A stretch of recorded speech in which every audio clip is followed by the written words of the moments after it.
हम आज यहाँ रंभा गांव में पलविंदर जी के घर आए हुए हैं गेहूं अनुसंधान निदेशालय से।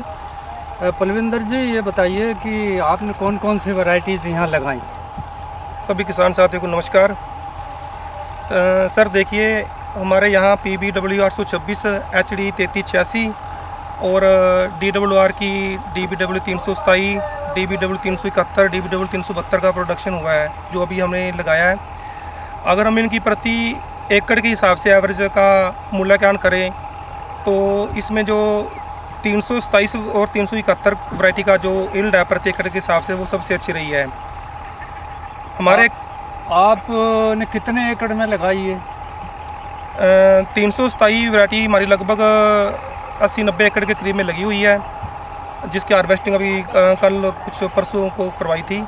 उसमें जो मेरे घर के खेत हैं 22 एकड़ के करीब, उनकी एवरेज 29.28 के करीब 23 एकड़ की एवरेज जो हमने प्रति एकड़ के हिसाब से निकाली है। 29 के आसपास, 29-30 के बीच में, 29-30 के लगभग लगाओ आप जो एवरेज हमारी 327 की निकली है। और 371 की एवरेज निकली है वो 28 के करीब निकली है। और PBW लगाई आपने?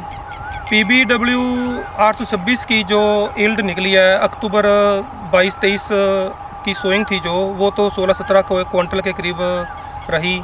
इसके बाद जो सोइंग नवंबर 10 या 12-15 के बीच में थी वो 22-23 क्विंटल की एवरेज पड़ी है उसकी जी।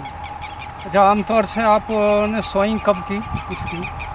अक्टूबर में, नवंबर में, दिसंबर में, कैसे? ऐसा था एक टाइम अक्टूबर में बारिश पड़ने के बाद कुछ किसानों के पास टाइम नहीं बचा अभी इसको दोबारा खेत को पिलाने के बाद इसका मतलब इस थोड़ा इसका देखे भी बदतर आएगा फिर बोएंगे इसको। उन्होंने की सोइंग 22-23 अक्टूबर की कर दी थी। उसका ये हुआ भी जो उन्होंने 22-23 अक्टूबर की सोइंग थी, चाहे वो 826 थी चाहे कोई वैरायटी थी मान लो, उसकी कोई एटमॉस्फेयर का कोई चक्कर था जिसकी वजह से वो यील्ड 2-3-4 क्विंटल के लगभग कम रही।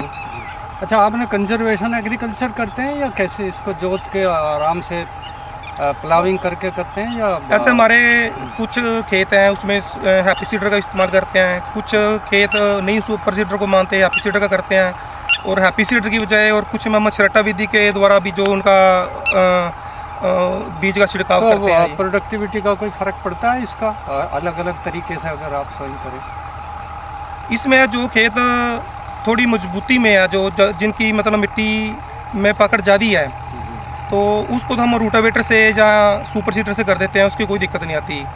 अगर जिसमें गिरने की समस्या ज़्यादा रहती है, थोड़ा खेत मान लो नीचा पानी की समस्या रहती है, उसमें फिर जीरो टिल्स के द्वारा हम गेहूँ बोते हैं। पलविंदर जी, एक चीज़ और बताइए, जो आप यहाँ आसपास के किसान हैं उनको बताते हैं, उनको सीड बांटते हैं? हाँ जी, हाँ जी। कहाँ से लिया सीड आपने?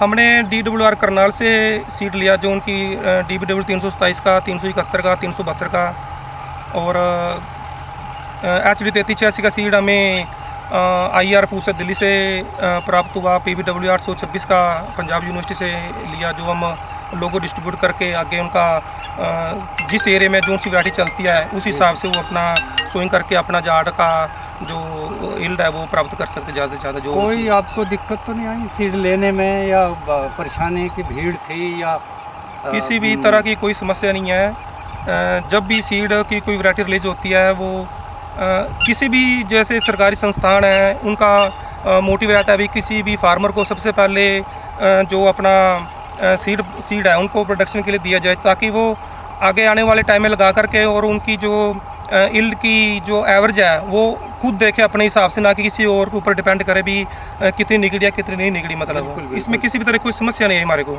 मैं एक सलाह देना चाहूँगा कि आप जो वैरायटीज़ हैं अर्ली सोन है तो अर्ली सोन की वैरायटी ही अक्टूबर में लगाएं, लेट सोन की वैरायटी लेट सोन में लगाएं। ऐसा ना करें लेट सोन की वैरायटी आपने अर्ली में लगा दी और अर्ली की लेट में लगाई तो उससे यील्ड घट जाती है। बिल्कुल जी। दूसरी बात यह है कि 25 अक्टूबर से पहले आप सोइंग ना करें। आप ये चीज़ें और किसानों को भी बताएं।